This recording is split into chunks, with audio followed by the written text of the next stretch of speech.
Okay, so this is day one of the this is draft one of the Arena Open for Shadows Remastered. And so what I'm going to be looking to do here is kind of draft one of the deeper colors, I think, which is green or blue, unless I get a bomb rare to start with. The reason for that, I think green blue clues, green delirium decks, blue red spells, green white humans, those decks are all deep enough that you can kind of have them exist at common and be some of the best things you can do in the format. Things like Black Red Vampires, Madness is a good deck, but I find that strategy is a little bit narrow and specifically the only good base black deck I think in the format. And then like Green Red Werewolves, White Blue Spirits, those decks are okay too, but not where I want to start. So we're looking at this pack. It's a pretty easy Thalia.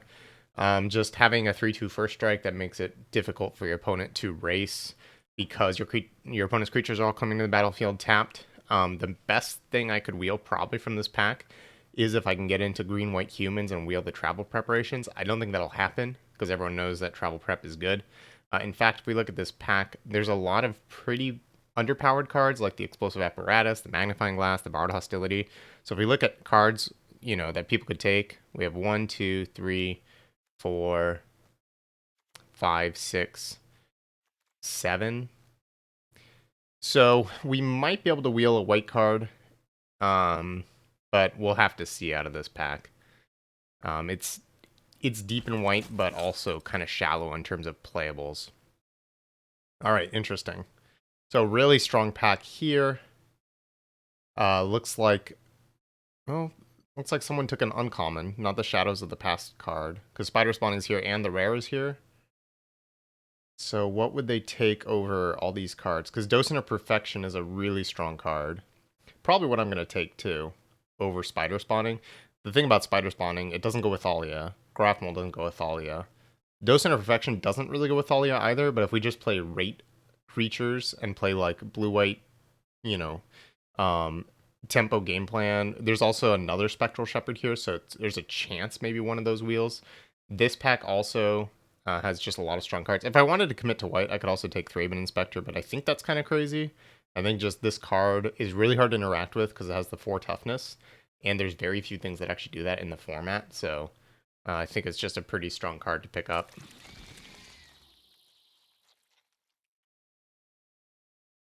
Okay, let's see. Nothing really on plan. That being said, our best options here, I think, are the Unburial Rites or maybe the Grapple with the Past, because it lends us some flexibility going down a different road.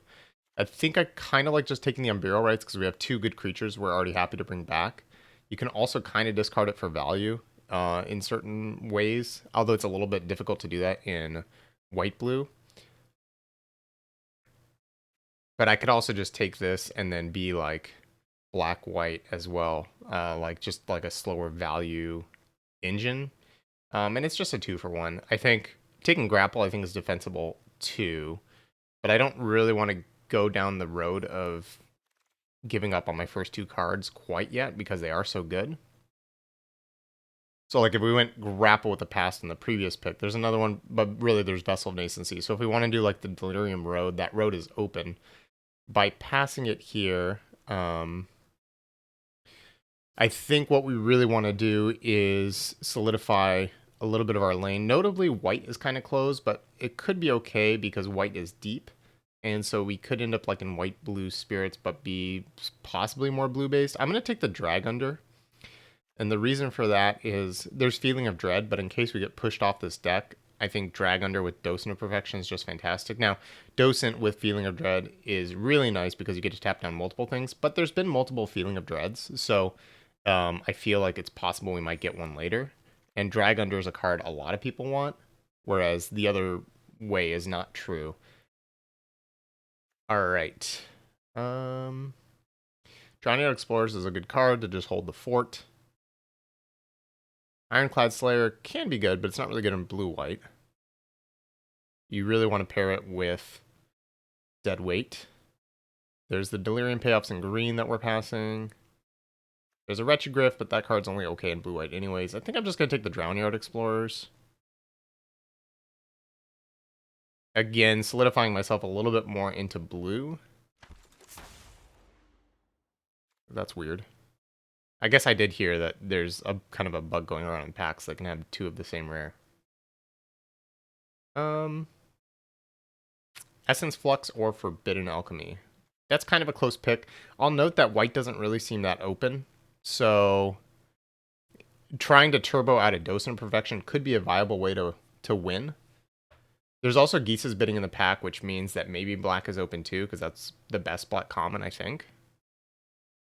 So I think I'm going to take the Forbidden Alchemy, and maybe we're like not really playing the Thalia as much.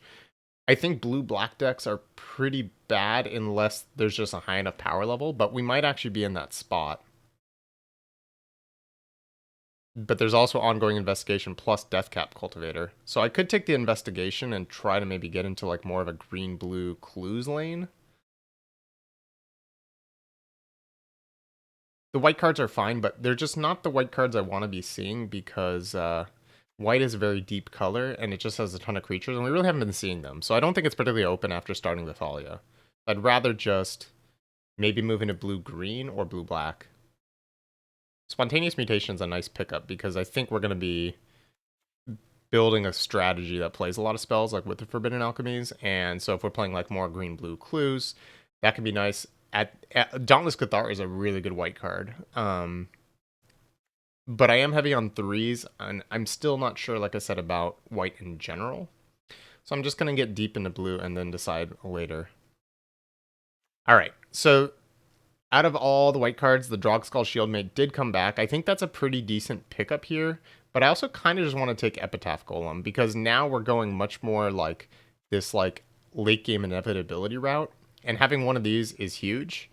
And the difference between having 1 and 0 is massive because what this lets me do is draft a ton of Forbidden Alchemies and not worry about decking. And so now I just have inevitability in my pile. And we can kind of just figure it out from there. I could take Field Creeper or Faithbearer Paladin. I don't have really any 2-drops, so I think I might just need this. Ooh, Grapple with the Past. So that wheeling is huge. So I think we might be able to get into green-blue clues. Now, notably, this was, I think, the pack with Vessel of Nascency, so it's not like that strategy is super open.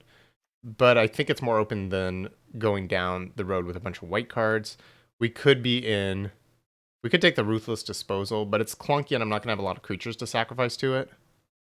So I think it's better to just kind of go into green-blue and try to draft maybe some clues from there. Okay.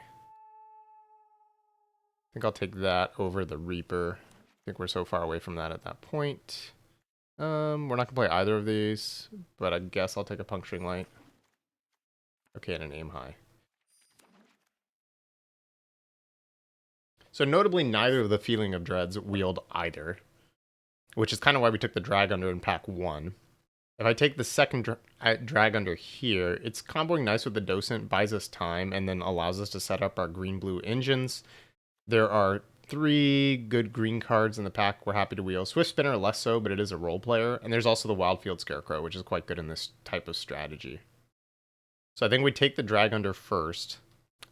The best thing would be getting a Byway Courier or Ulvenwald Captive on the wheel. I don't think that's going to happen, but if there's only one other green drafter, it could. And so we'll have to see. I mean, this pack is pretty stacked. A little bit for everyone. Ulvenwald Mysteries versus Shrill Howler. I guess Ongoing Investigation makes clues. I don't really have that many creatures, though, so I do have to be a little bit careful here.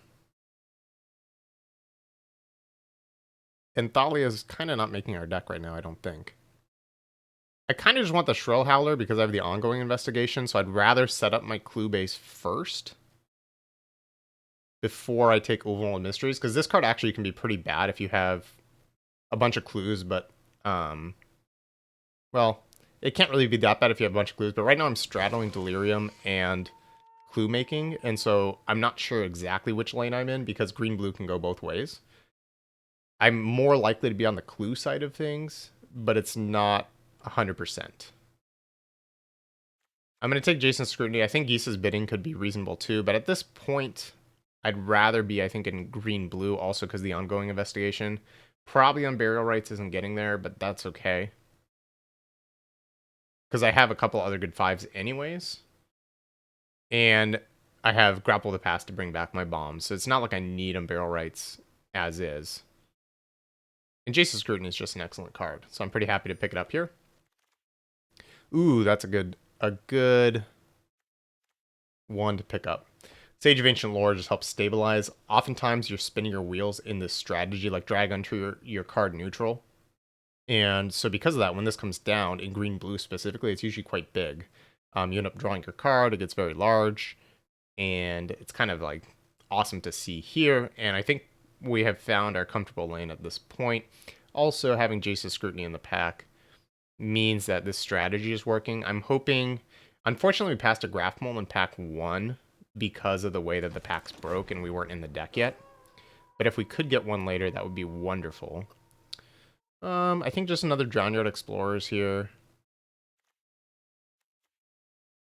Nothing else we super want. I think Geist of the Archives can be okay in blue-green too, but I think coming with the clue is more important. And I already have some good things to do on 3. Notably also, I do kind of want to splash a little bit of black for Forbidden Alchemy anyway, so maybe the Unburial Rate still gets there. I'm really looking for Weirding Wood if that's the case, because I can splash off both of them at that point. Ooh, a second Spontaneous Mutation or a Mystic Retrieval. What does Retrieval go with right now? Drag Unders and Grapple with the Past. Pretty good. There's also a Mockery of Nature.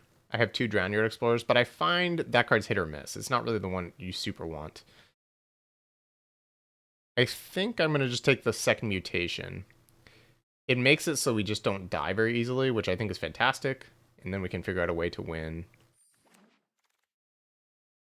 Well, I shouldn't have taken the second one if I knew Spontaneous Mutation was coming right now. I think I will still take a third mutation, but it really means I need to prioritize things like Grapple with the Past, so I can fill the graveyard, or Forbidden Alchemy. I mean, that's great too. We could also just switch back over to blue-black, splashing like Sage of Ancient Lore, if we get enough of like blue-black mill payoffs. Alright, this is a really tough pick, Forbidden Alchemy versus Weirding Wood. I think because we have the 2 mutations, I just have to take the Alchemy. But the Weirding Wood supports the Alchemies, but I can just put a couple Swamps in my deck. If I'm seeing enough cards, that's actually not that bad. So it's a more important piece, I believe. And this is why I took the Epitaph Golem. I think it's absolutely essential. Okay, good. We wheeled this. We didn't wheel the other 2 green cards, which makes sense because they were both good. But Wildfield Scarecrow fits in the strategy as well. And I think it's possible, not only does this let us splash, but it gives us outs to Delirium, because I'll have 2 artifact creatures. We have enchantments that we could mill, sorceries, instants. So if we do see some Delirium payoffs, it's possible. Take the Highland Lake in case we splash red. Ooh, Geese's bidding is still in the pack, or a Swift Spinner. Close, close. I'm not really in the lane for Geese's biddings, but this card's actively good against some decks. I might play it main, or it's just a good sideboard card. Wow, Scrutiny on the Wheel, nice. So I really just want some clue payoffs. Unfortunately, I did pass the Wolvenwald Mysteries. Do I want 2 creatures or a Geist? I actually have a lot to do on 3. I think I'll just take the 4-drop, because I might end up emerging.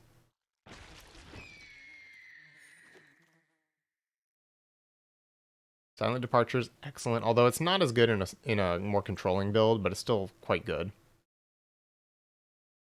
There's a Foul Orchard we'd like to get maybe, hopefully, on the wheel to be able to splash. There's another Jason's Scrutiny, which, given the way this draft is going, might wheel. But I'm going to take Silent Departure, and thankfully we have some win conditions already, or else we'd be in a little bit of trouble. One way that deck fails is it just doesn't find a way to win the game. But taking that dose of perfection early kind of gave us that option. Ooh, fleeting memories. That's a way we could win the game. I have 2 scrutinies. It also lets us mill ourselves first if we want to fill up our graveyard and then start milling our opponents. So that's always an option as well. It's really between that and the grapple. But I feel like the other green player, well, there's probably 2 green players. Hopefully they already have enough grapples, maybe. I don't think the fleeting memories will wheel because there's other people taking things for clues because the Ulvenwald Mysteries and the Graph Mold didn't wheel. So if I do want this card, I have to take it now. But I think I do want it. I think it's a backup win condition and it gives me a clue. I think we do get enough Delirium in this deck. Milling ourselves, that Obsessive Skinner is quite nice. It also is a win condition over time. So I'm pretty happy to see that here. Ooh, Erdwall Illuminators. Fantastic for this deck. It goes with the ongoing investigation. In addition, just combos with all of our clue making. It's maybe like the perfect card. I'm going to take Skinner over Lab Brute. Both of these could work in our deck for various reasons. Lab Brute with the 3 spontaneous mutations, but I already do have 2 Forbidden Alchemies and a Grapple. So the mutations are already online. And so I think I just want to stabilize the board. This is good against the aggro decks and then turns into, like I said, kind of a pseudo win condition. Ooh, Grapple or Deathcap Cultivator. It is a close decision. I don't have that much to ramp into, so I think the Grapple is a little better. Although this is just good with clues and lets me splash. Actually, no, yeah, I think I'm going to take Deathcap Cultivator over Grapple. Again, I think a pretty close pick there. But just having more active plays on turn 2, and then also it lets me play maybe an Explorers on turn 3. So the Deathcap Cultivator does a lot here. Also, it splashes the Forbidden Alchemy back half. But I would have been pretty happy with Grapple to pass as well. Okay, another Spontaneous Mutation or Terrarion. I do have 2 Obsessive Skinners, so Terrarion gets some value. I think the 4th mutation would be a bit much, so I'm going to take Terrarion. Also, it kind of could replace a land if I need it to. Ooh, Ulvenwald Mysteries, a second one. Nice.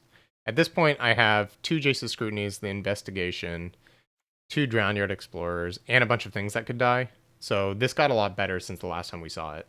So I am going to take that as a payoff rather than this Ulvenwald Captive.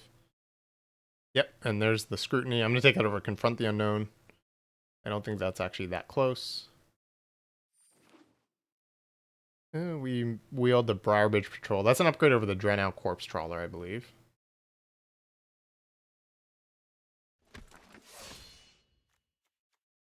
The Shrill Howler pick kind of didn't really get there, although I think it's... Well, it is a good combo with the Skinner, because it gets big enough that it can cycle. So I could take a Flux for the board or another Spontaneous Mutation. What do I want to blink in my deck? I mean, I have Grapple to pass, so I think I just take another mutation for the board. Apparatus.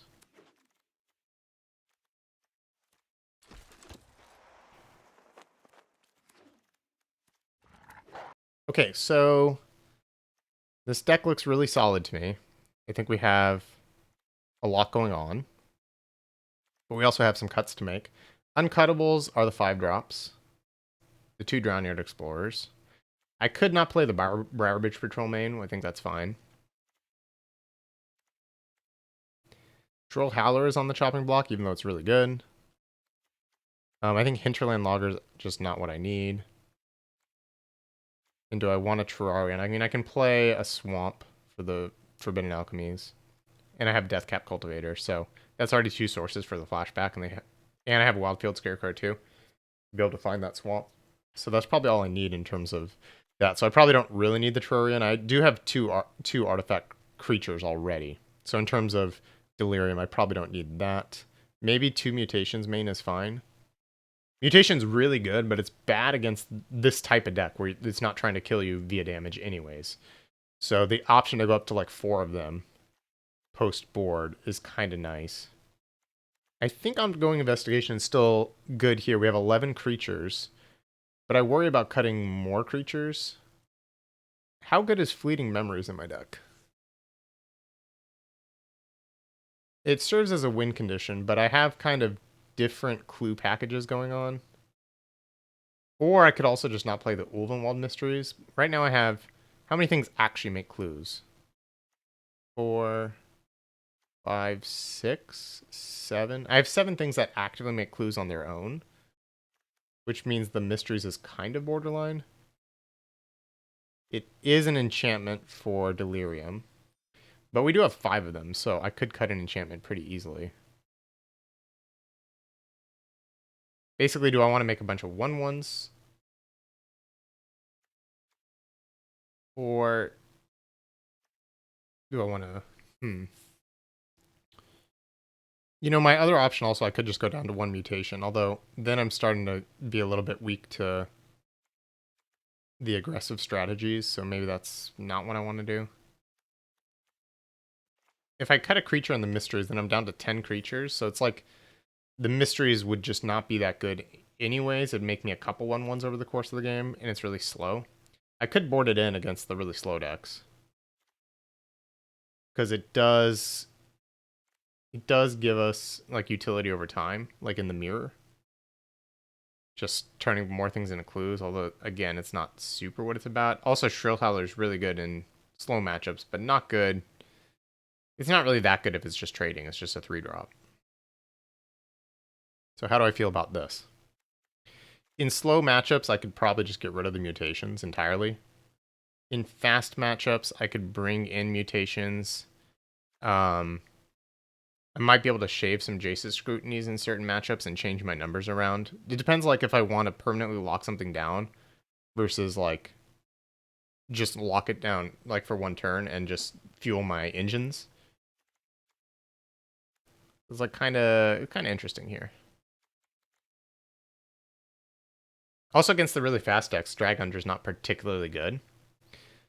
Like, white-red aggro, I could board out Drag Unders for, spontaneous mutation, that kind of thing. And Swift Spinner. Against big decks, Drag Under's good, but then I could also just keep bounce spells. I don't need as many spontaneous mutations. And I could shave Evo and Jace's Scrutiny and bring in some of these other things. So I think we have a pretty powerful sideboard. And it looks good. I do need to put a swamp in my deck. What do I want it to be for? Probably an island. Do I want to play 8/8 or do I want to play 9/7?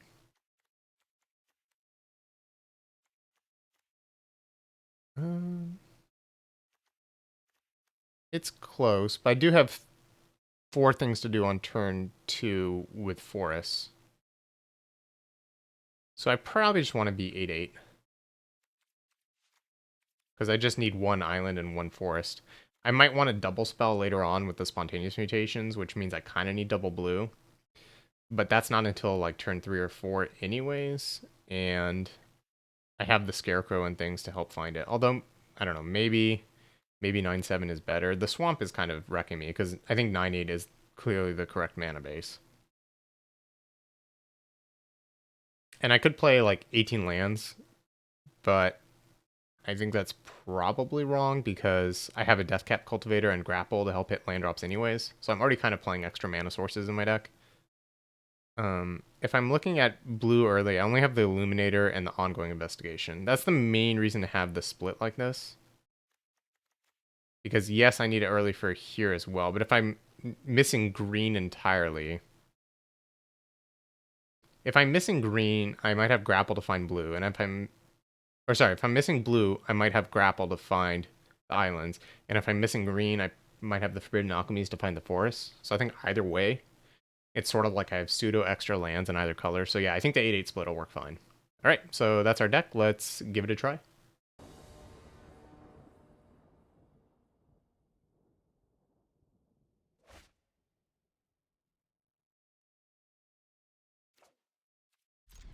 So our investigation is not doing much immediately, but Alchemy can help find some creatures to get it going. Also put some in the bin potentially, which fuels our spontaneous mutation. So this hand is pretty sweet. if there was like a crazy creature I could mutation. I could hold up mutation. Oh, I drew another one. So what I'm going to do, if they play a really good 2-drop, I can mutation it now. I could have mutationed it on turn 2, and then Alchemy would enable it immediately. So, alright, they missed the land drops. Green, red, probably werewolves. Yep.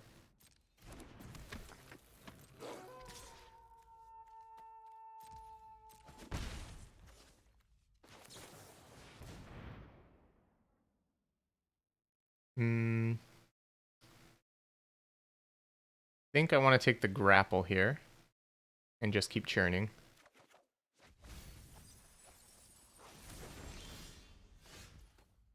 So what grapple lets me do, it gets back Skinner right now, and then it should be online, potentially. No, I just flipped instants, lands, and the creature, so I'm not actually even very close. But that's okay, I can just play it and have a 2/2.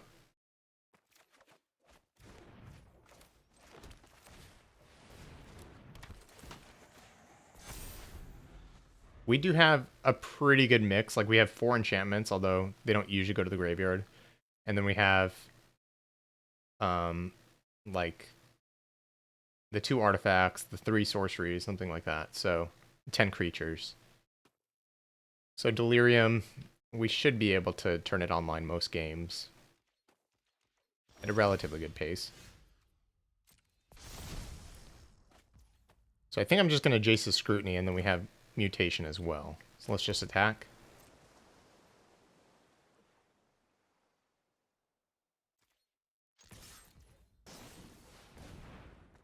So I can actually shrink that, and that will prevent the Moonlight Hunt.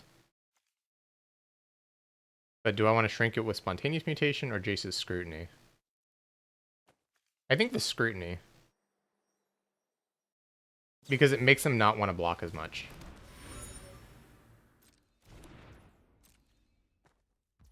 And then we get a clue off of it.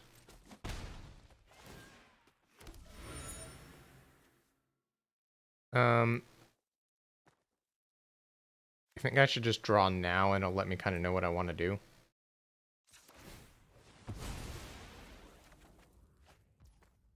Okay, I think I'm fine passing. Yes, they have a 2/2, but I'd rather shrink their next thing.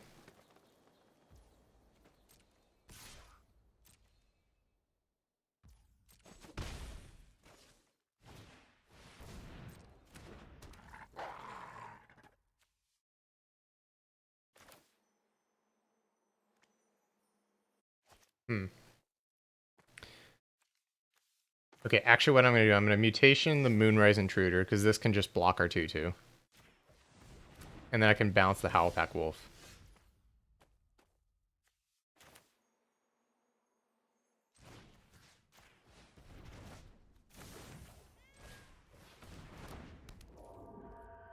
And we're 1 away from having Delirium as well. And I'm going to crack the clue right now to try to hit land drops. Alright, excellent. Then we can just bounce the Howlpack Wolf again if we want. Although I'd like to get this Docent down to close this game. So I might not bounce it this next turn. Oh, I already have the Illuminator in place, so I'm getting the clue anyways.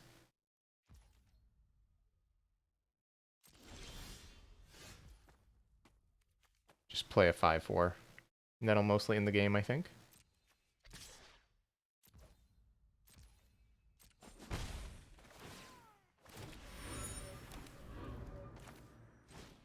The only thing we're missing right now in our graveyard for Delirium is Creature. Or Artifact. I'm just going to block, because if they have a trick, then I can Spontaneous Mutation.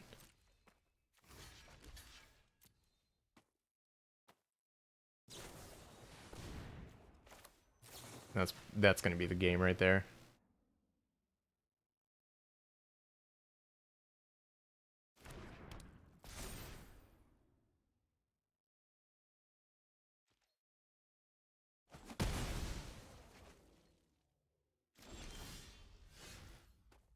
Alright, just attack with everything.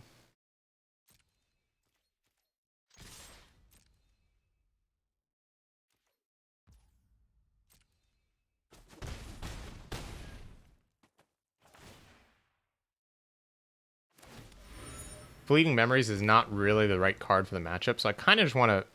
I'm going to play Memories. And then I'm going to start milling them. Because I might board out Fleeting Memories. Not really what the matchup's about.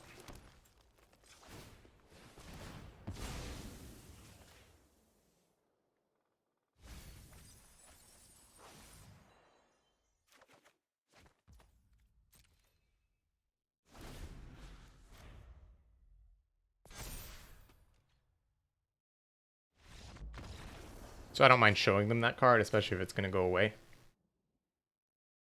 I don't know how much trample they have. If I can use Uvenwald Mysteries to buy time, it's pretty good. I think it might be a better swap.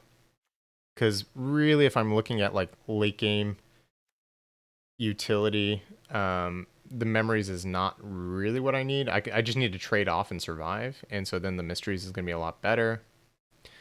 Spontaneous Mutation is quite good against giant werewolves. Because I just need it to lock down the big things.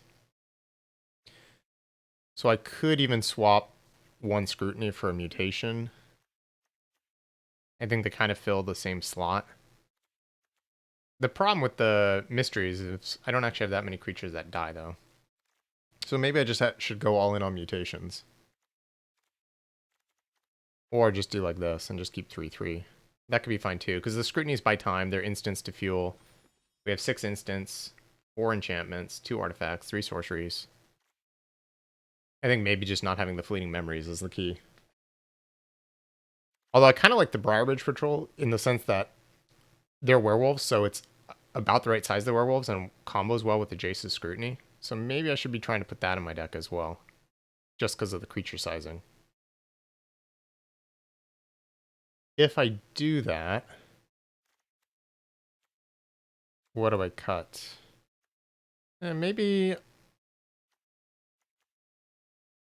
cut 1 Scrutiny because it's hard to set up on the play. And it just, even just trading and getting a 2-for-1 off this is good.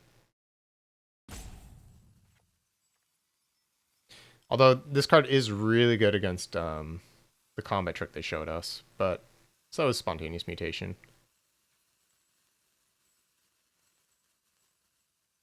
Alright, some little minor changes. This is about as close as you can get to a mulligan, but I think it's still a keep. I have some time to find this, and then we're not that far from just playing a 3/5, which is, I think, naturally good against their deck.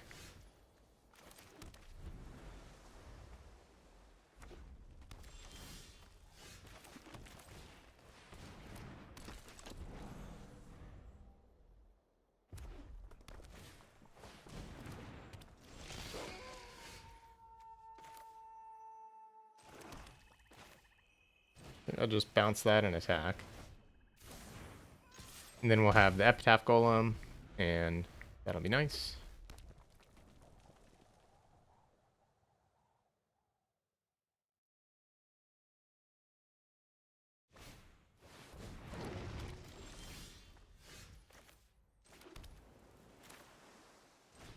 Can always bounce that later. Although it does make the Spontaneous Mutation worse. I think if they attack this turn, I can't really block. Okay, that's pretty good. Good thing is I can bounce the Mocker of Nature back, but they did get me there.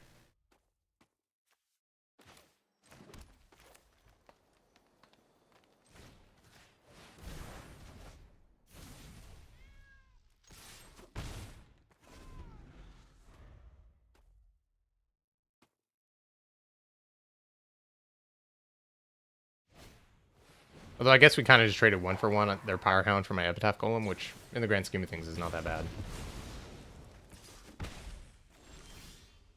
Ooh, that's a nice 1-2 punch.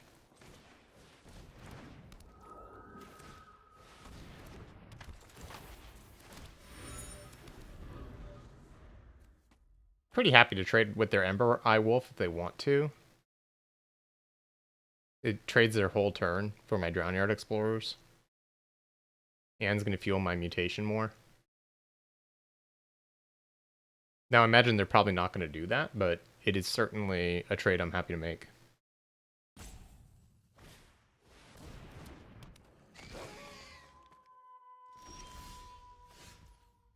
Okay.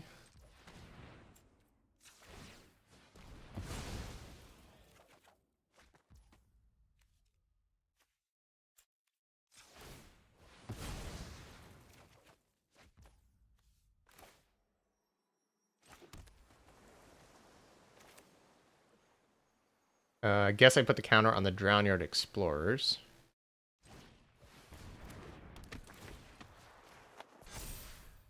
That way we can block. Well, I could even attack, but I think that's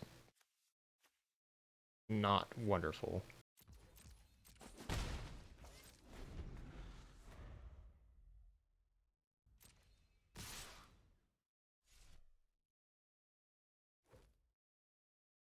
Again, I can trade for their whole turn here because I have the mutation, so I think it's worth doing. I might even be able to go on the offensive. Because now this trade for them is good. Basically, we're trading 1 mana for 4 mana. And we're 1 closer to Delirium at that point. So if I just attack with everything, I could even mutation the Shrill Howler. So I think I probably should just go on the offensive. Although, I don't really want to mutation it because of the Mockery.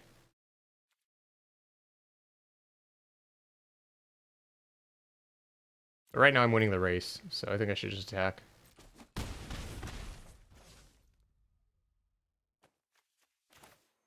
There's no real reason to hold land because I don't have discard outlets.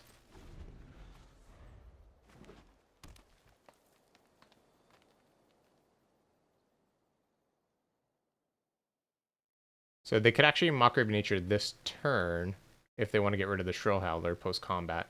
So I really don't want a mutation. But that's fine, because right now they just have a 3-1. It's not really that big a deal.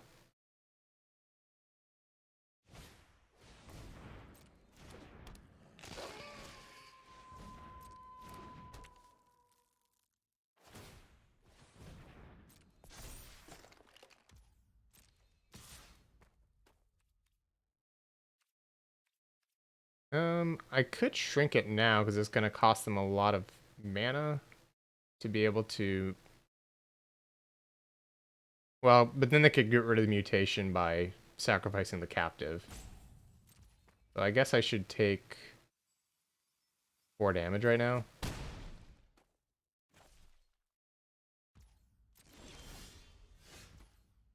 A lot of lands.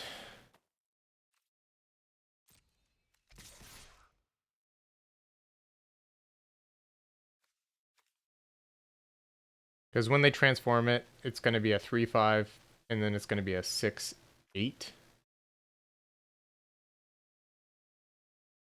So I could double mutation it.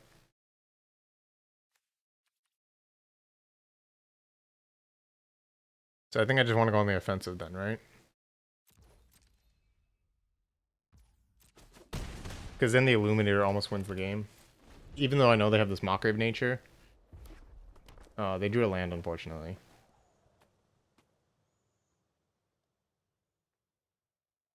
I was hoping that if they didn't draw land, they'd have to tap their Uvenwald Captive. But now they can chump with it.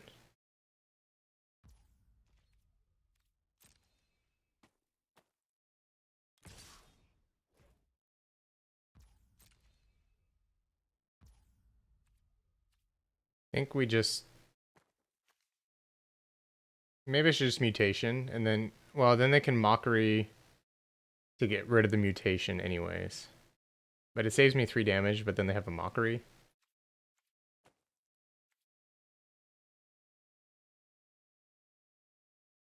So yeah, I guess I just take the damage.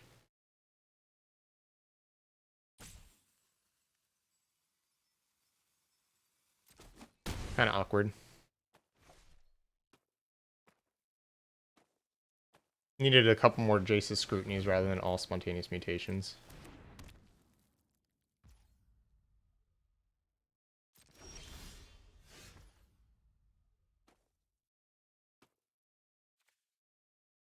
That does give me delirium, so that's really good. But let's just bounce this.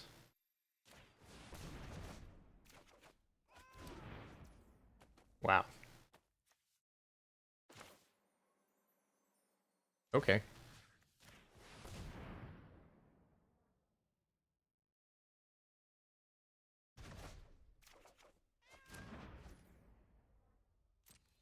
Just put him to 1, right?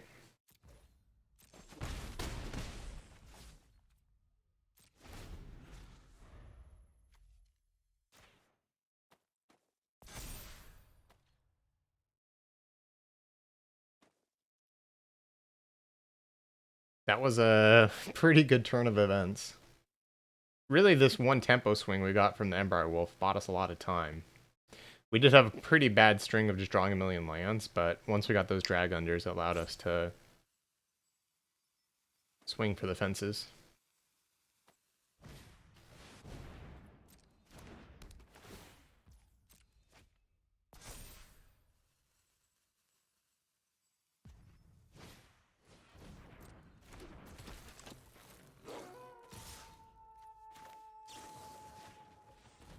All right.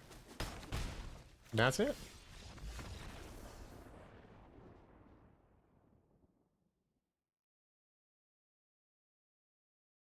All right, we're going to keep this hand. We can pump up our Illuminator, which is nice.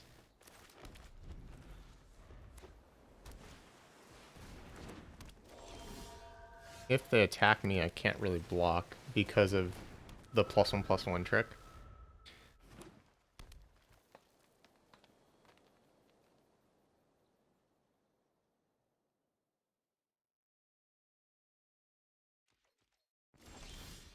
No attacks. And I guess no attacks from us then either. We can just Forbidden Alchemy to try to set up Obsessive Skinner.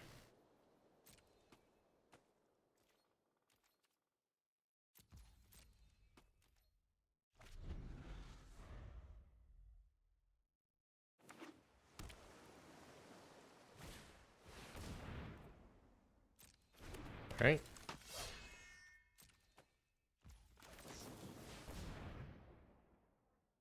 Wow, those are both good.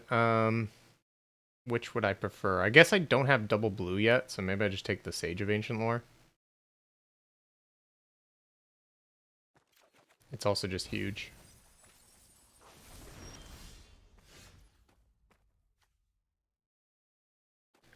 This turn I could grapple plus Obsessive Skinner. I just need to hit an artifact, enchantment. Oh, well, or sorcery. Or I could drag under that to try to set up Sage of Ancient Lore for next turn. That might be better. To buy time. I don't love playing Drowning Explorers because it just gives them clues. But it also gives me 2 clues, so maybe that's okay too. But I imagine if I just hit my land drop next turn, Sage of Ancient Lore is just going to kind of do the trick anyways.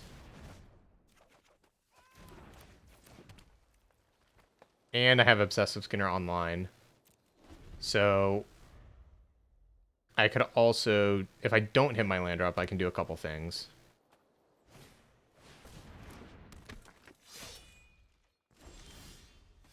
But I did, so I think I should just play a 6/6.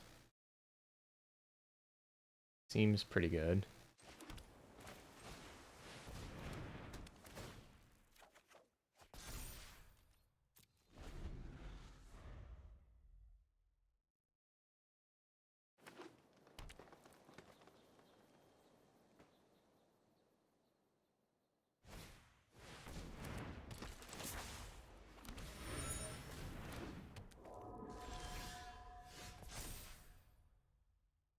All right, I think just hit him for 7. And then we can Drowning Explorers plus Obsessive Skinner.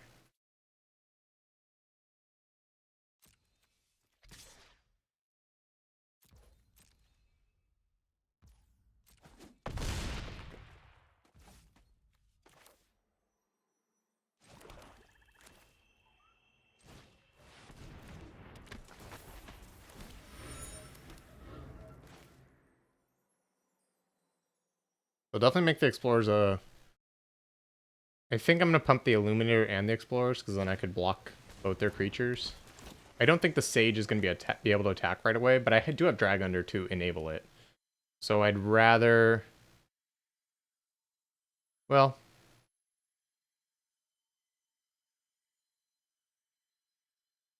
Yeah, I kind of want to pump this. That way if they draw a Rabid Bite, they can't kill it, because it's holding down everything right now. And then I think the Explorers too.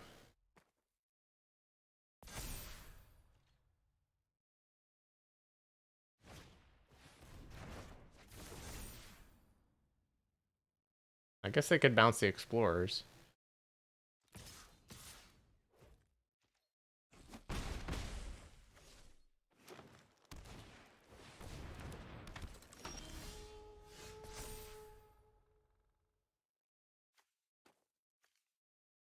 Okay, so I think we want to drag under the Briarbridge Patrol and attack for 6.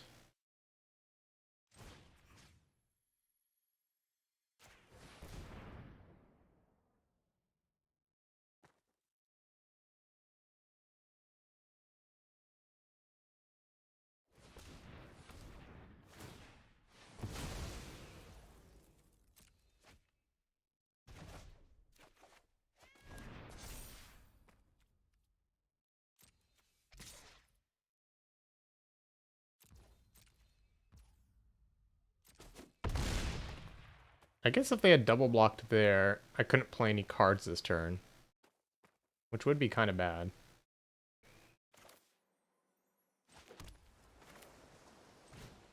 Alright, so they can bounce that, so I'm not really interested in pumping the Illuminator.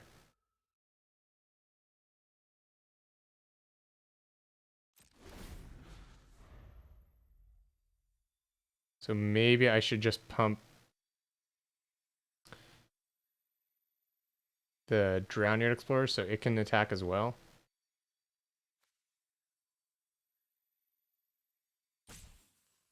No, but then they can just bounce the Explorers. So I guess I should just pump the Sage of Ancient Lore.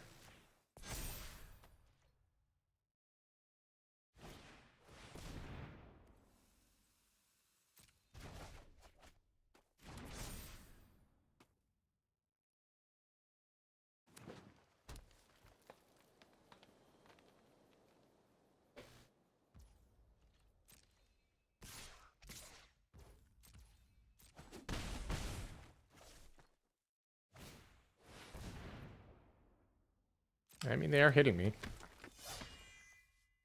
Alright, I think we crack Clue here rather than... Well, I could grapple back the Docent. 1, 2, 3, 4, 5, 6, 7. I could play Docent plus Erdwall Illuminator next turn. That's probably the actual answer.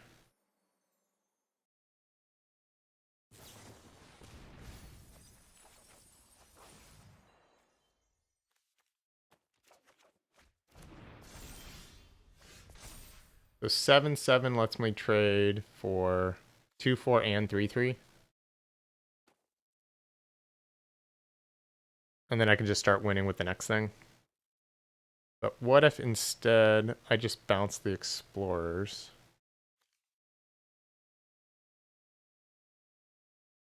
Then they have to block the Sage.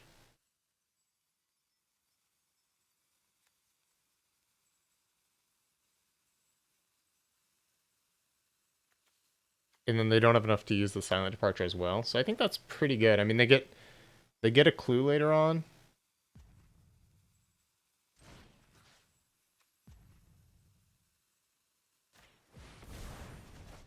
But they can't do both things anyways. So I just attack like this. If they double block the Sage,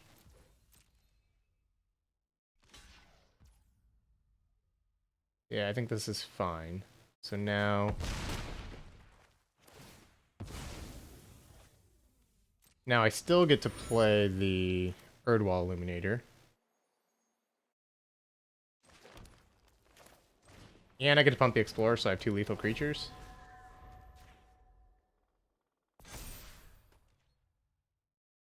It's interesting because it's like we're maximizing value and tempo at the same time because of all our bounce spells.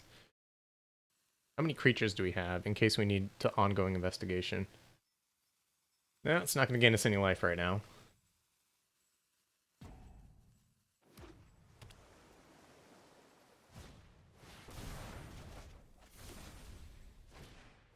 Alright, so we're going to go into the longer game at this point.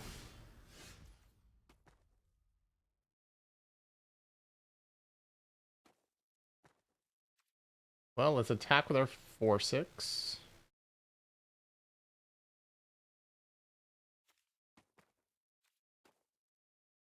They have to block, so playing an investigation or something first is not really going to help us.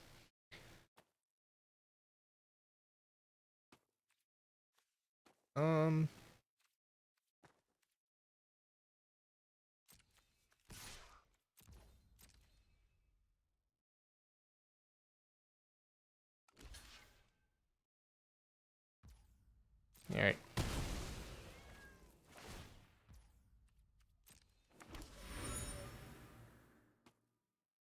This is lethal, but so is this.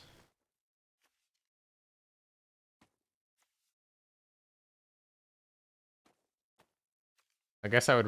well, the flyer actually is worse because it just gives them extra blockers, so it's better to play a ground creature right now. I'm not really in danger of dying.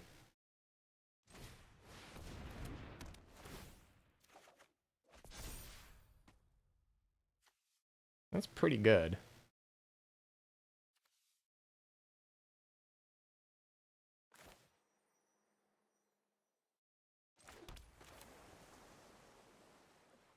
I could just start pumping up the Skinners. I can make a 4/4 Obsessive Skinner. I think that's what I'm going to do. That way I have 3 lethal creatures.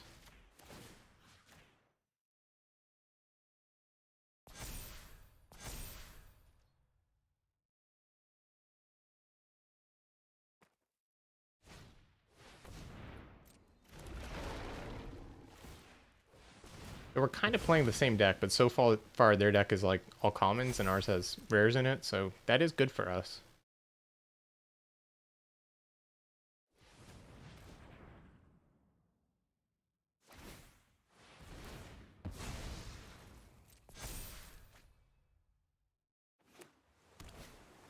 Notably, Swift Spinner is usually pretty bad in this matchup, but if they're playing 2 Tattered Hauntereds, I do think I want it. Now, they might board that out because I've nullified it so effectively, but I don't really know if they can afford to.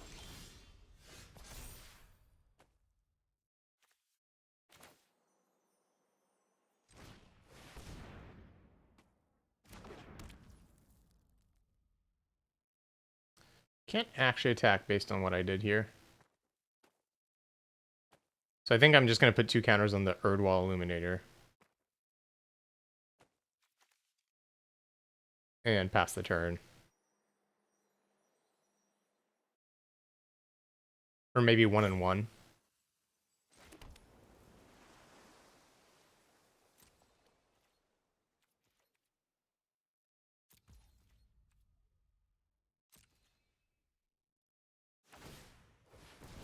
Because otherwise the Bloodbriar would just eat my Sage, that plus the Gnarlwood Dryad.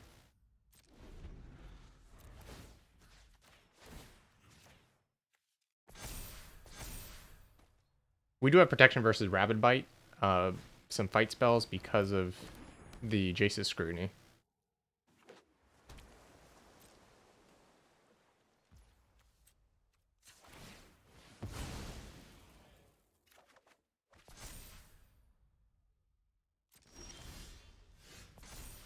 Alright, so I have to block this, so I can attack with this too.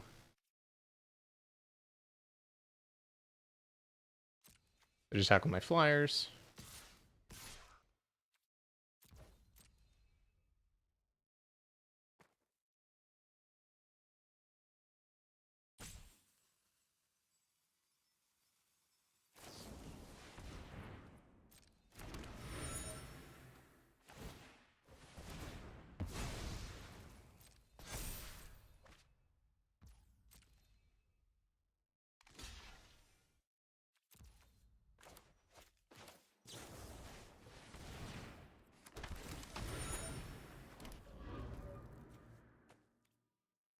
Do I want to crack a clue here first? Not really, it doesn't really matter.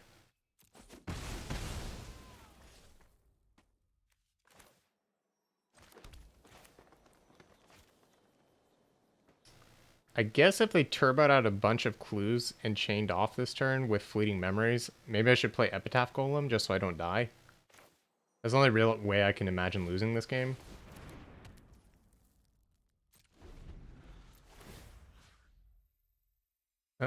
Doesn't really matter, I guess. Should just make every creature lethal.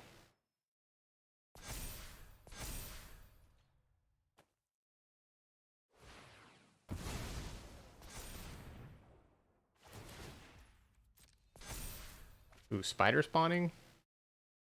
Maybe?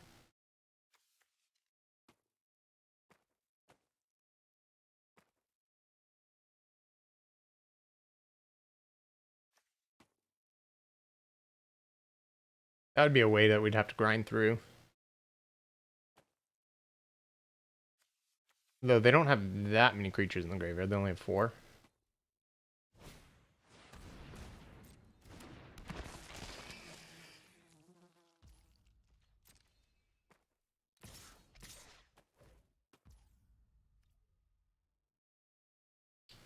If they have a spider spawning after this, maybe I just chump the 7/8 and then take 3.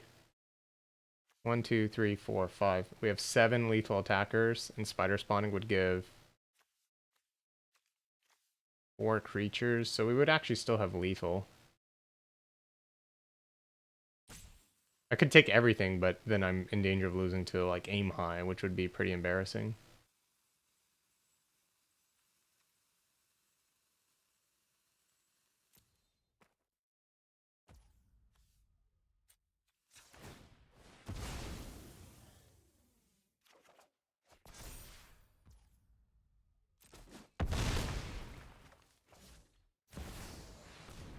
Ishkana.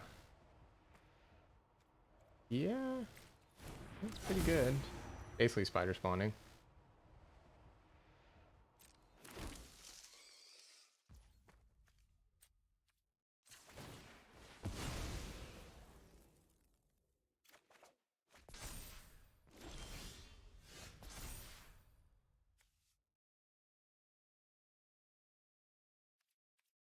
Okay. So they have 6 blockers. I have 7 attackers. If they have a Jace's Scrutiny, they could use that.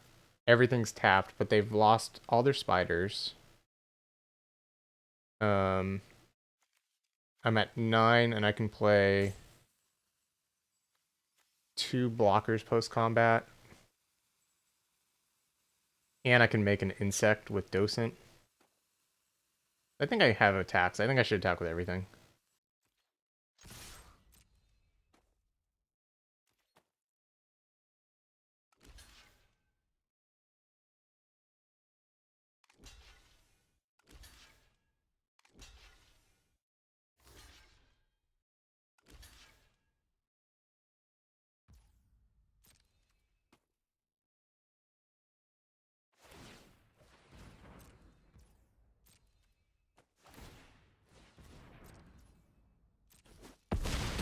All right, crazy game 1.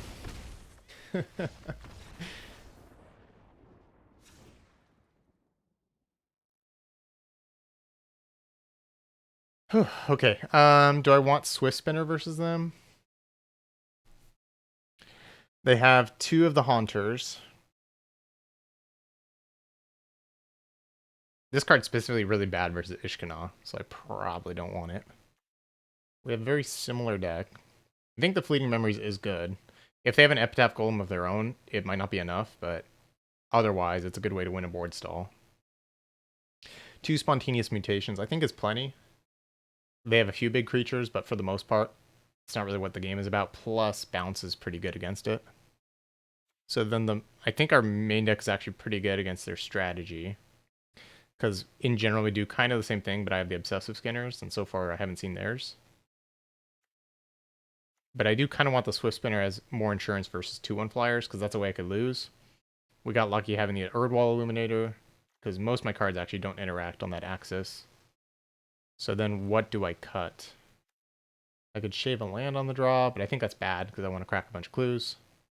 Maybe adjacent scrutiny, though we get kind of in these board stall situations, that's quite good. But I think it, well, I could just cut the one spontaneous mutation. It really is not what the matchup's about. I think cycling scrutinies is more important and better. Like, I want to have my clues.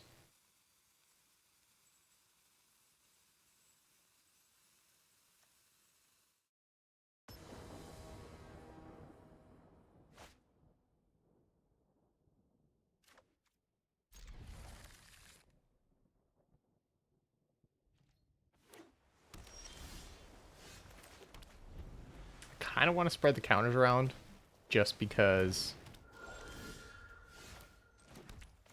if we don't do that, we're pretty vulnerable.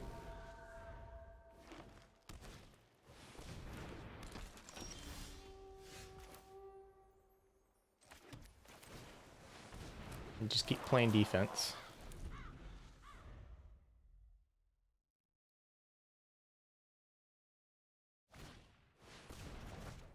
Alright. They get hit for 3. Ooh, better defense.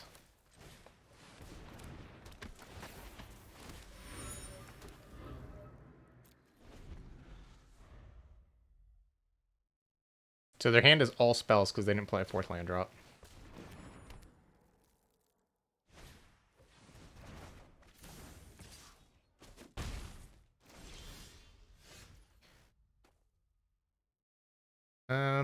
So I could Erdwall Illuminator right now, but then they just don't attack. So I think it's probably better to try to eat their creature with Swift Spinner right now.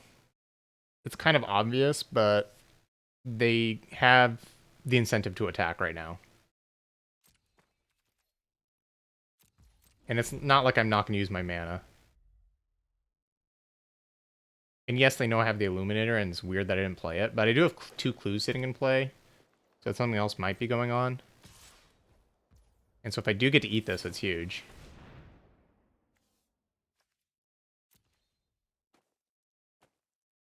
Also, they didn't attack with the 3-2, which means they probably don't have a trick here.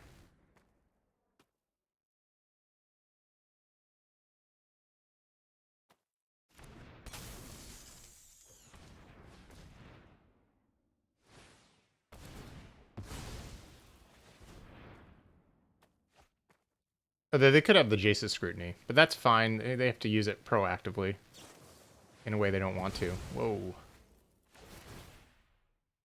Well, I'm glad that didn't eat all our stuff. So now I actually get to bounce their Elder Deep Fiend and go on the offensive.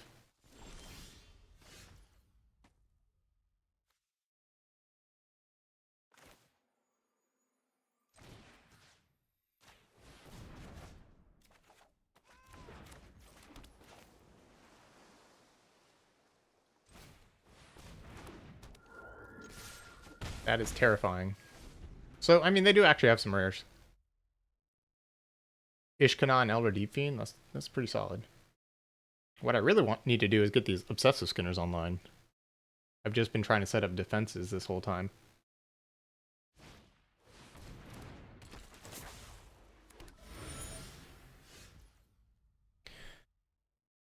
I don't want them to have this card because of the Elder Deep Fiend. But I'm going to start with a Grapple to see if I can get stuff into my graveyard. Okay, that does it. So I'm going to take a Forest.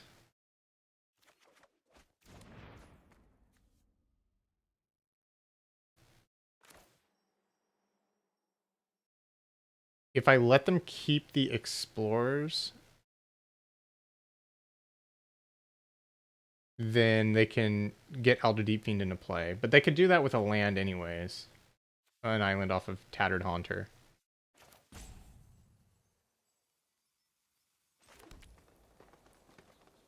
So maybe I should just... Can I race an Elder Deep Fiend right now?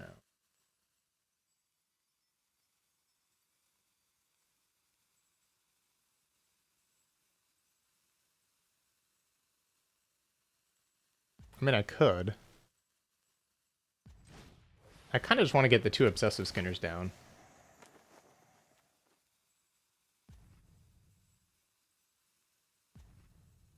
Like, just make a 4/6 Drownyard Explorers, I think.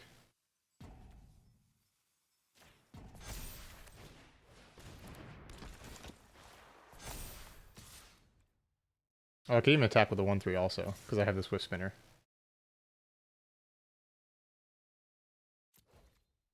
Yeah, this is good. I'm putting pressure on. That way they can't just keep bouncing over and over and over again. So if I make the Swift Spinner a 4/6, then it can also theoretically attack. Also, they still need double blue to emerge this at all.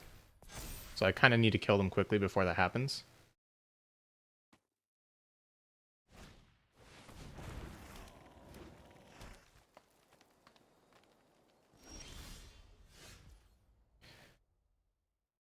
Alrighty.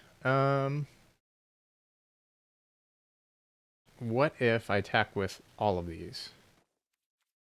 I think that's good. Just try to get them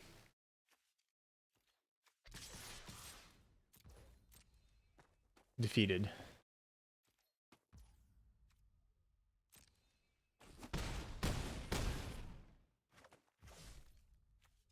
And then I'm gonna bounce their Graph Mole, so they have to invest in it. Well, I could bounce the... Actually, it's better to bounce the Drownyard Explorers. Ooh, or I could just bounce both. Then they have to sacrifice... Well, but then I can't bounce the Deep Fiend, but...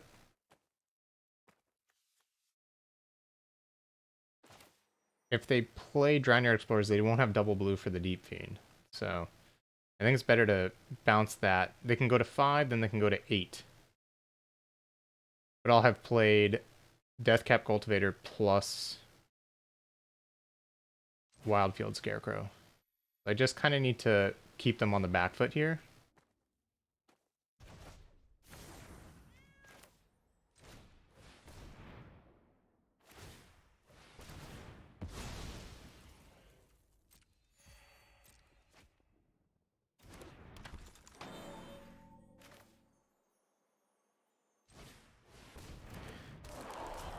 Okay, really important choices.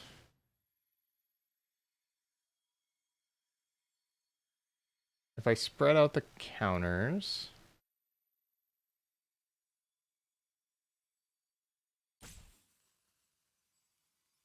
I could just put them each on Obsessive Skinners, because then I have 4, 4, 1, 2, 2, 2.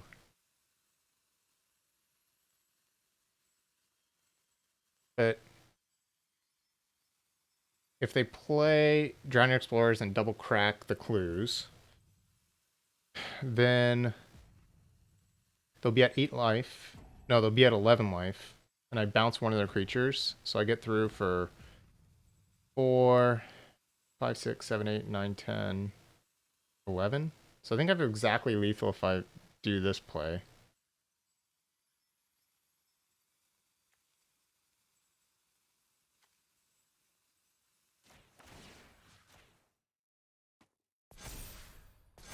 I hope I did that right. Now, if they have double blue for the Deep Fiend, a little different. Oh, wait, no, they'd only be at 8. Right, right. Because they have to play this. They can't double crack the clues. That was my math before. I was like, why is it 8 rather than 11? But if they play the Explorers and I bounce the Graph Mole,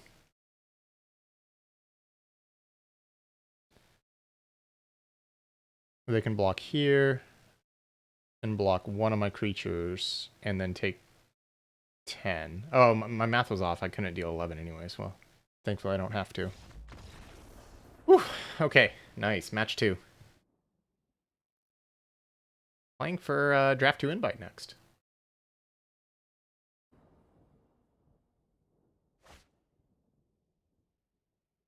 Alright, solid hand.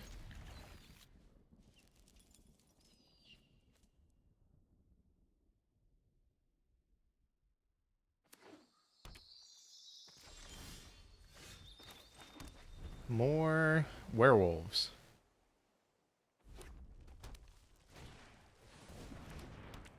They're going big.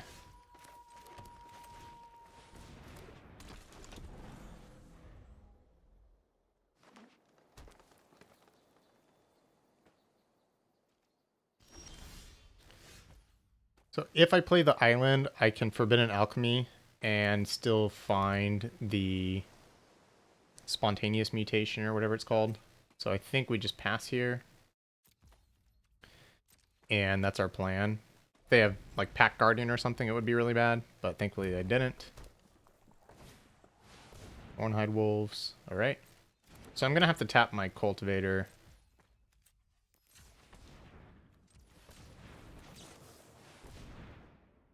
Oh, I'll just take the Silent Departure.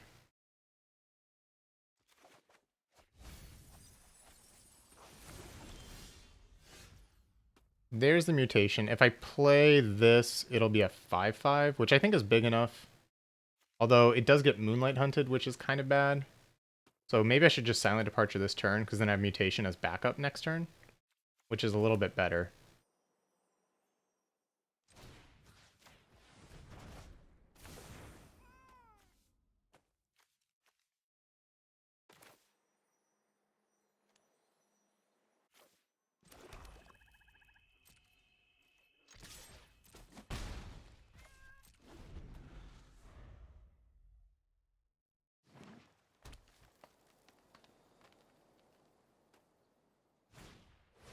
Though it is kind of suspect. If I leave blue up, but I don't really have a choice.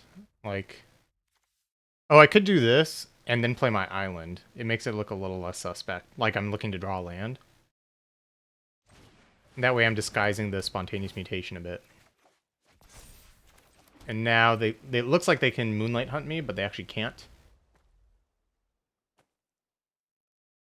And so that would be really good for me if they went for it.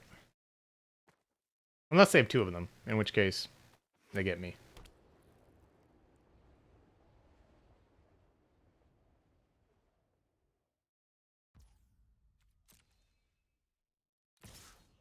Alright, let's just block.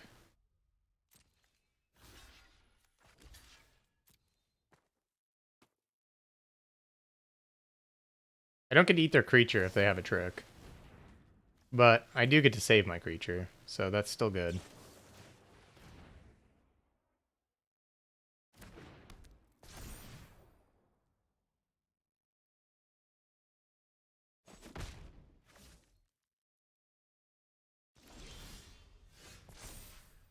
Alright, so hit with both, I think. Well, maybe just this one, because I could alchemy it, actually.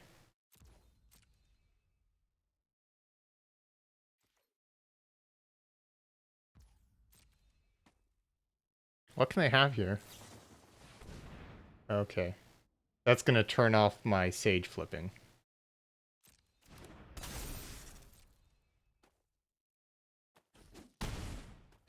But that's okay. I can still Forbidden Alchemy. I think it's worth doing. Maybe I should just Forbidden Alchemy right now. That way if they have no spells on their turn, I at least get this to flip.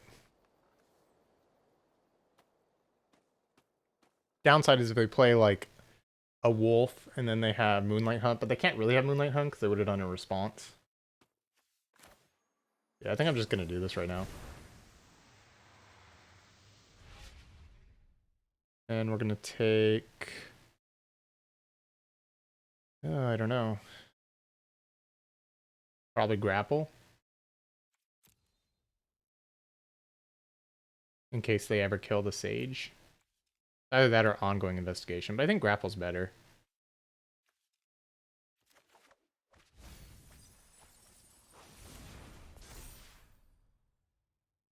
You can also give this death touch.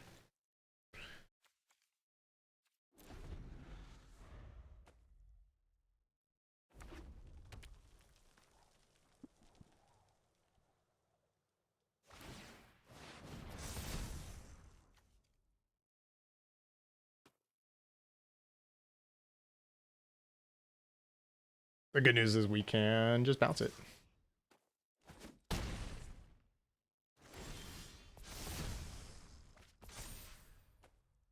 If I drag under, this actually grows.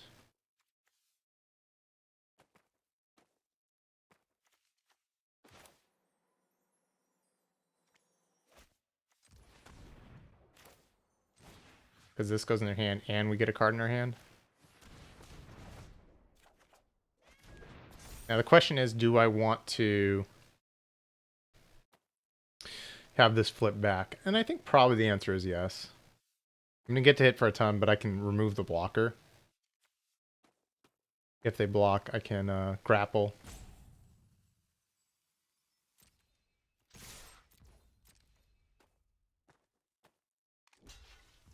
Oh. Well, in that case, I just won't play another spell.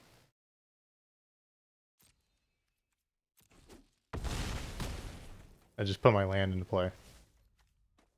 And pass.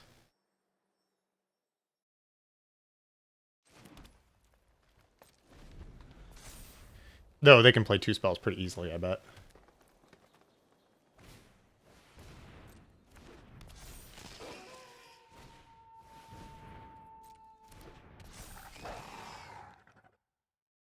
I wonder if they have the both pieces or they're just playing that as a haste land.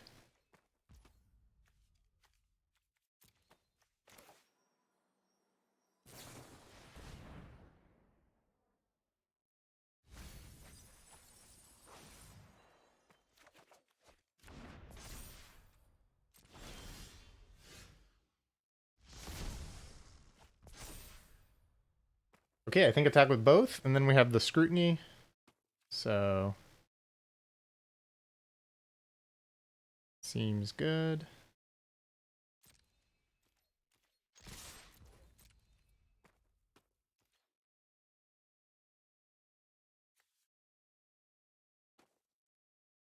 Sage of Ancient Lore is so great.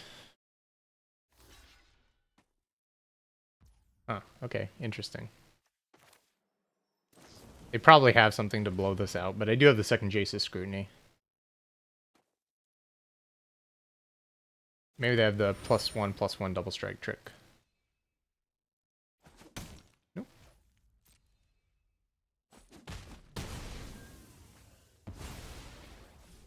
Alright, in that case, I'm going to play this. They know about it.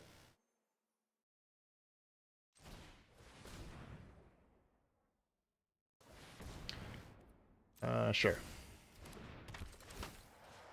I'm going to pump the...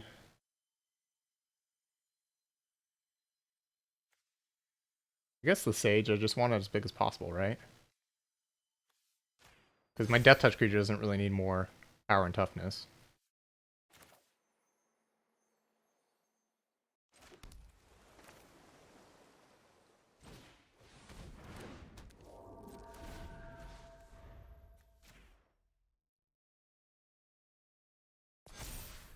Also let me play an extra card that turn without cracking the clue, which is nice.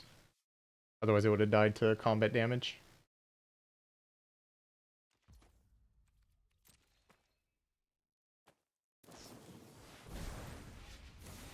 Kind of a weird card. I guess they're playing it to win races, but... sometimes I guess Werewolves is a little slower, so it does kind of make sense.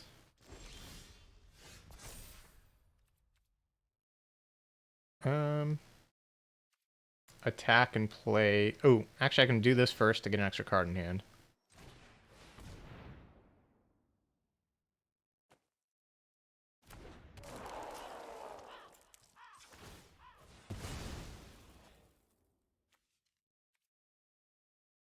And we have all good stuff left.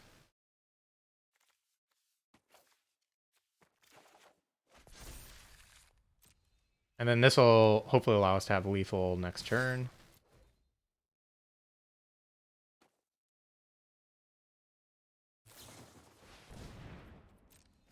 Okay, good to know they have 2 of those. I basically can't block then. I'm going to have to play around that.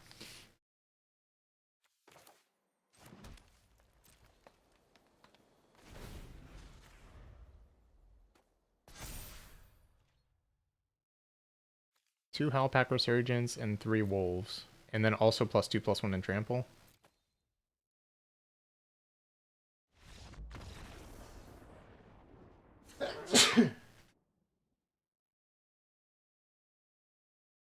So Spontaneous Mutation is then excellent because it nullifies multiple pumps. And the scrutinies are good, but a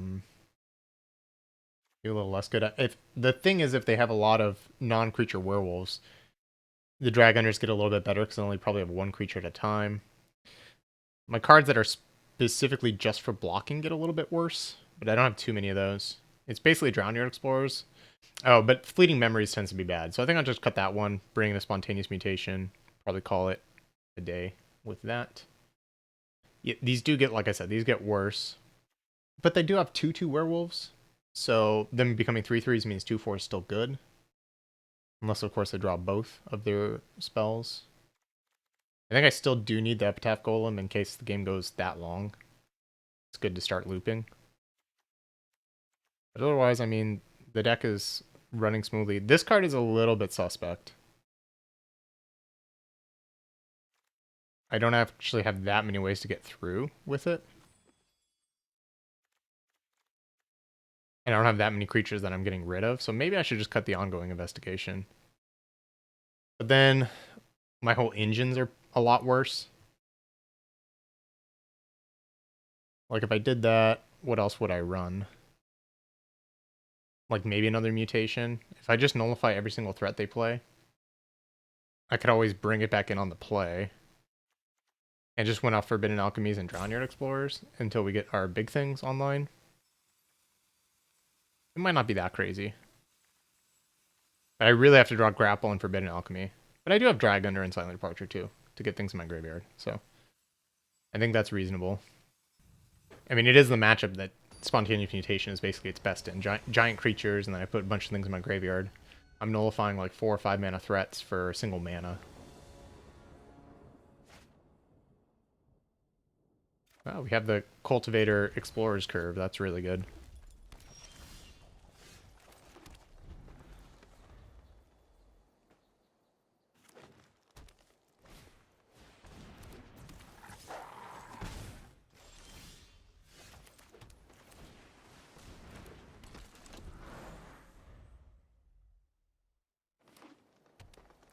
I can't block if they have Howlpack Resurgence, making their creature a 2/3.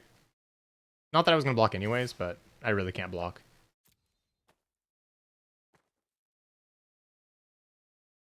If they pump it, then it means they probably don't have Howlpack Resurgence.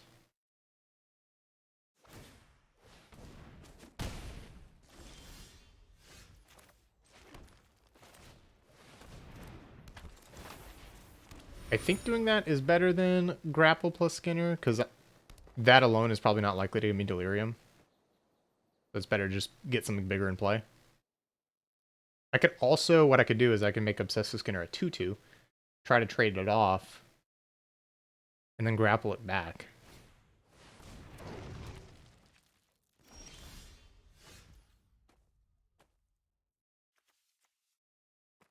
But I think at this point I'm just going to play Obsessive Skinner, make the Explorers bigger, and then pass the turn because I have a lot of instants.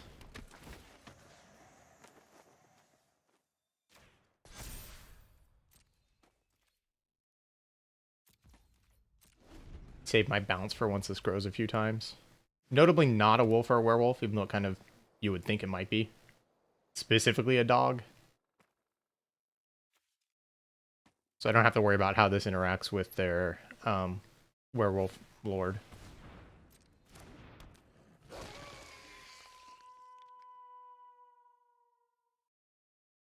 They are getting quite a bit ahead of me on mana, so I have to be a little bit aware of just falling behind in that department. But Grapple can hopefully find me a land if I need it. I have a clue to try to find a land.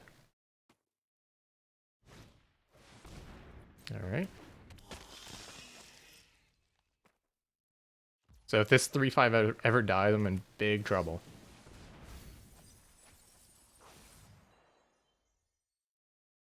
So if I take the land, then any creature will give me delirium.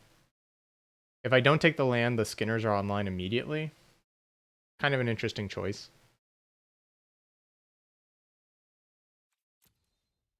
How valuable is it to have 2 Obsessive Skinner online right now? I mean, just putting a counter every single turn is pretty good. And I'll have Death Touch as well. It's probably worth just not taking the land.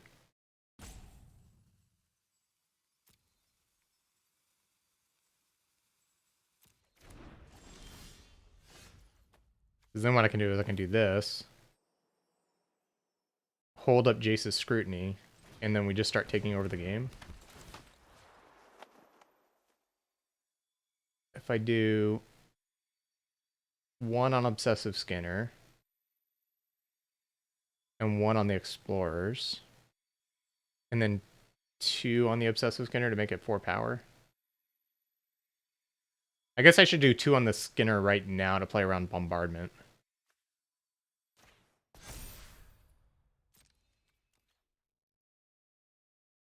Oh wait, that doesn't even work because I don't get 2 counters right now. I get 2 in a minute. Okay, so I'll just play around Bombardment and make a 4/6 and a 3/3. That way I don't lose everything if they kill this.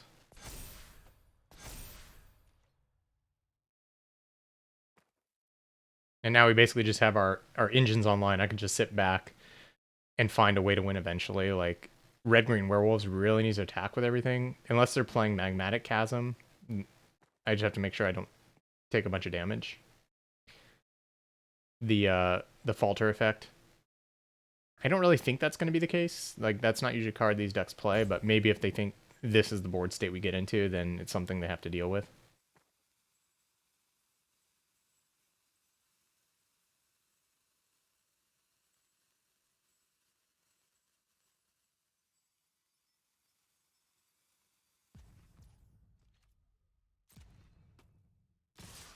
All right, see, they're thinking they gotta attack. And they're probably right. Notably, I can only cast 1 spell here, not 2 of them. I think this is the obvious blocks.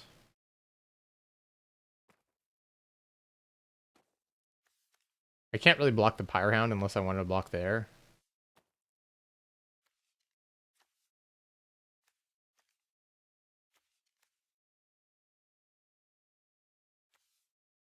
What if I block like this, though? Force them to use the trick?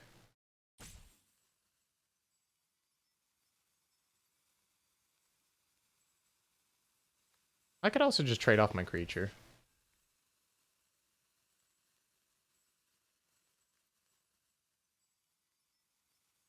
Like, I have clues, so I feel like I'm gonna have time to draw into... Like, I don't really need the mana. I'm also blue limited, not mana limited, if that makes sense.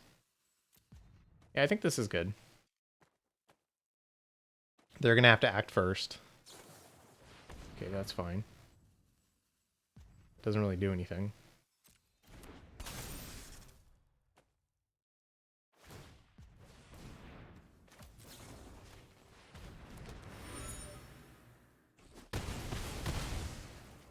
Yeah, they just don't have a board now.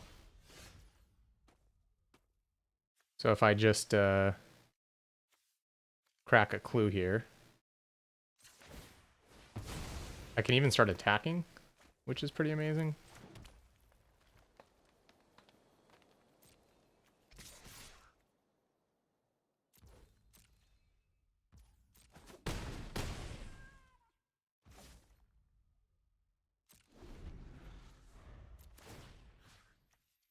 I'll just get everything out of range, and then I can bounce that one too next turn, potentially.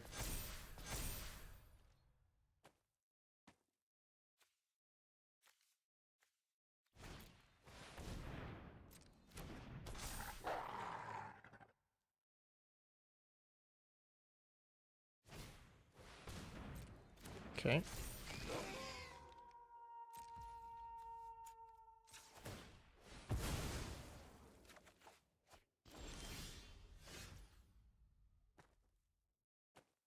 So I think I bounced the 4/3 attack all. They'll double block one of them. I'll mutation 1. They'll take 7 and have no board.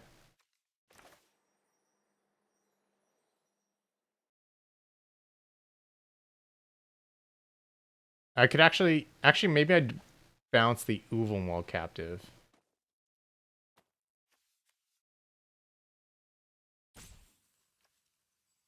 Because then I'll take out their 4/3. Oh, you know what I could do? Actually, no, it's better to bounce this way because I can put the enchantment on the second one. So I order them, and then whatever second I'll put... Although it's going to be kind of hard to tell what second.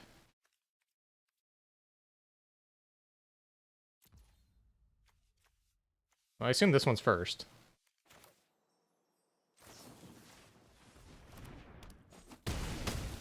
Alright. Yeah, that worked out really nicely. Then we can just rebalance this one, and then that should pretty much be it. So I'll just make them both 4/4s.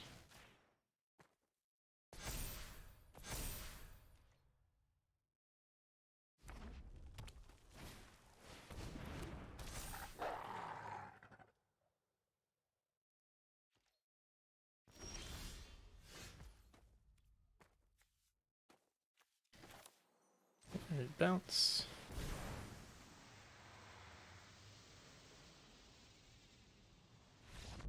Sweet. Alright. We made draft 2, and now we can see if we can win match 4 to get a second loss in the next draft. That would be wonderful.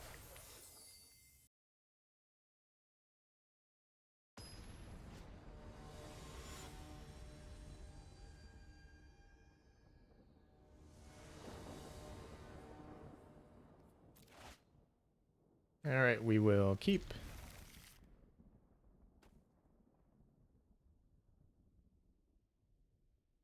Not sure which of these we play on turn 2. I guess it depends, because if I can get a creature into play, the ongoing investigation gets a little better. Like if I have a 3-drop creature in hand. Ooh.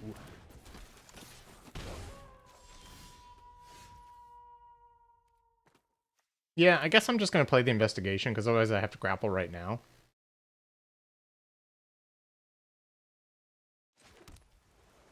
And I'm probably just going to bounce whatever they play next. And then I can grapple after that.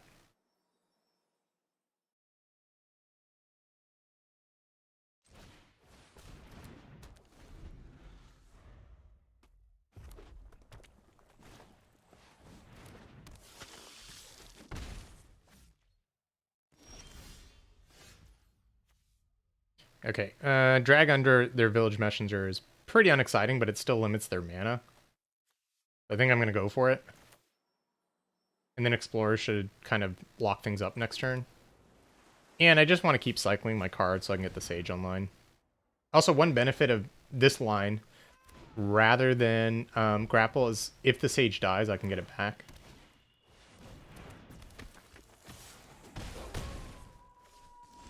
They are attacking me.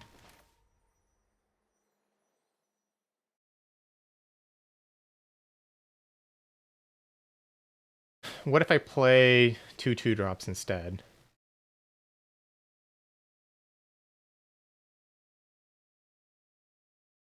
Nah, I guess that's worse. The benefit of it is I can play this next turn, but there's a chance they just attack and pass the turn. In which case, being able to play 2 things to flip back the Guy Reach Bandits is going to be better.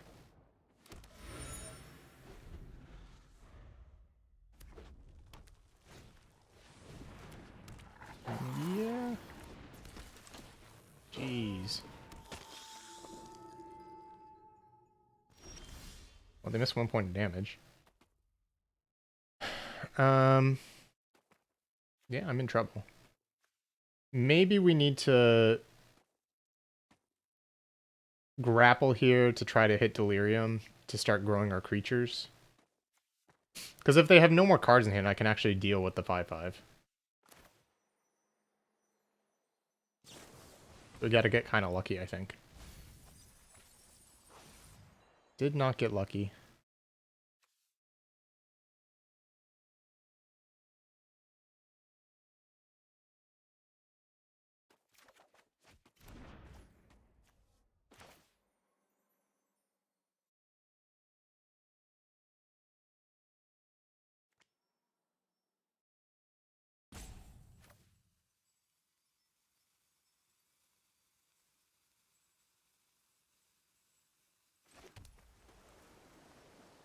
I'll just pump itself.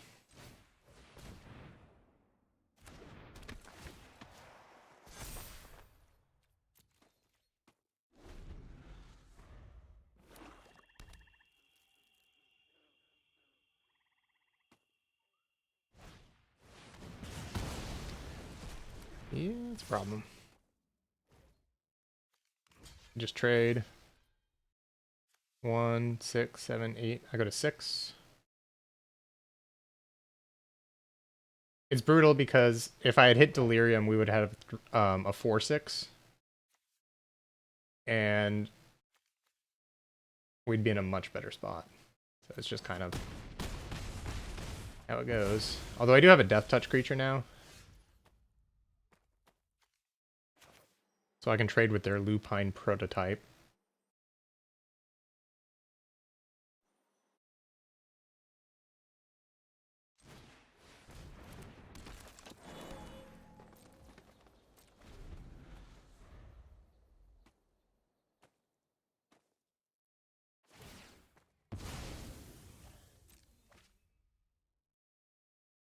Land.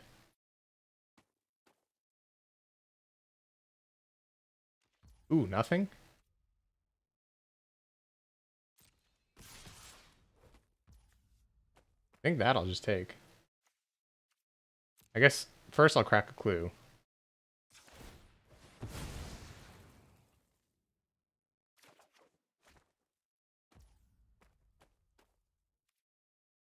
Take the damage.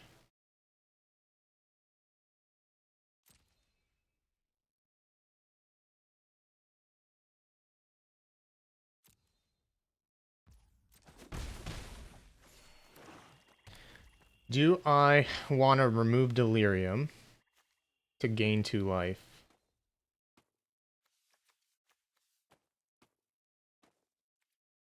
Probably not.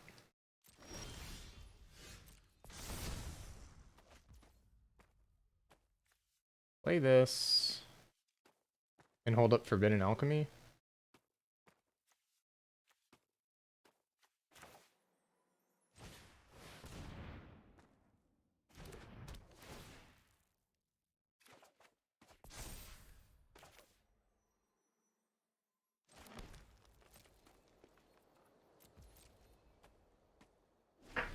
Oh, this game's tense.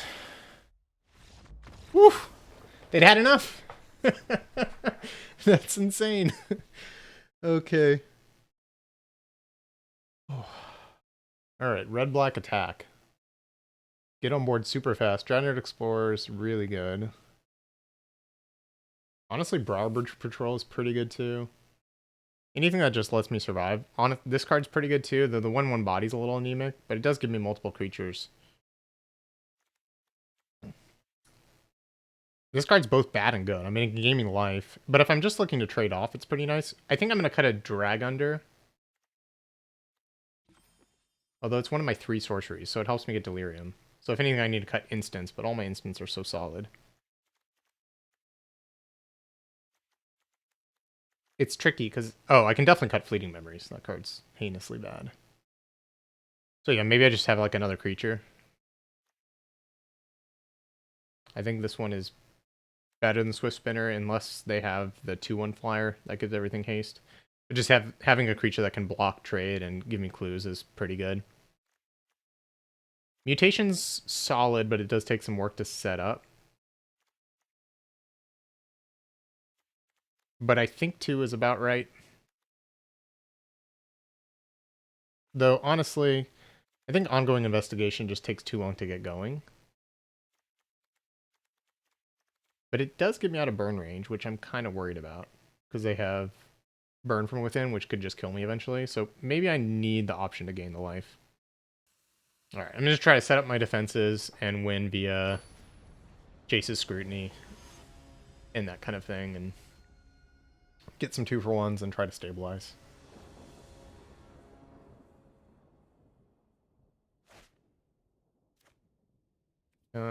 Medium hand, but it does buy me some time to set things up.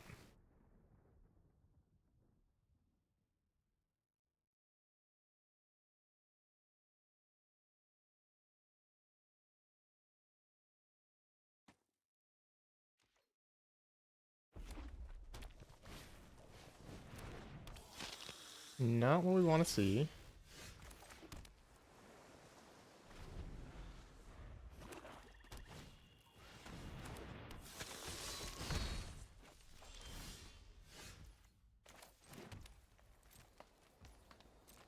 So if they flip the Bloodseeker, I can Scrutiny it this turn.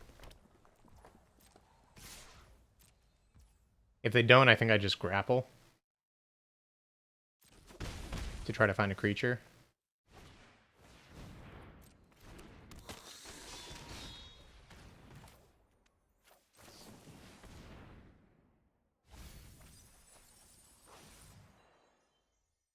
I could take Docent, but I already have a 5-drop in hand, so I'd rather just make sure I hit my land drops, I think.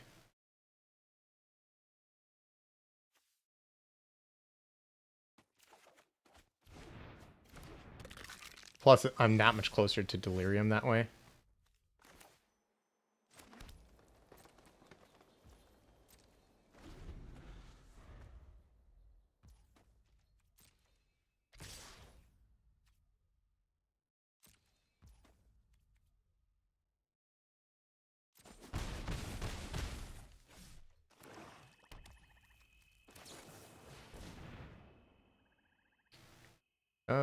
Wow, some good ones here.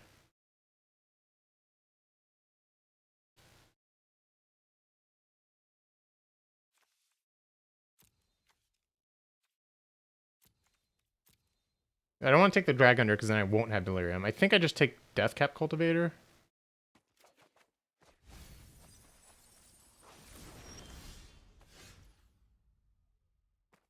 I can just play it and then also hold up Jace's Scrutiny. I think that's better than playing a 3/3.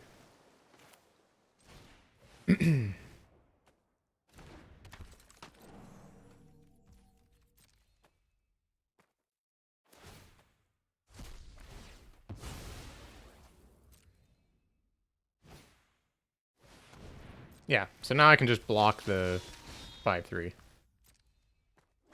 As long as my creature doesn't die.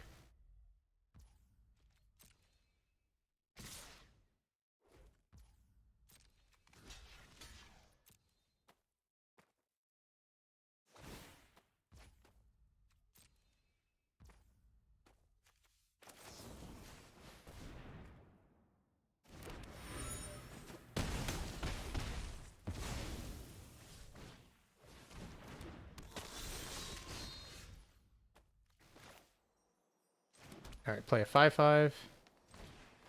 And then next turn I can double spell.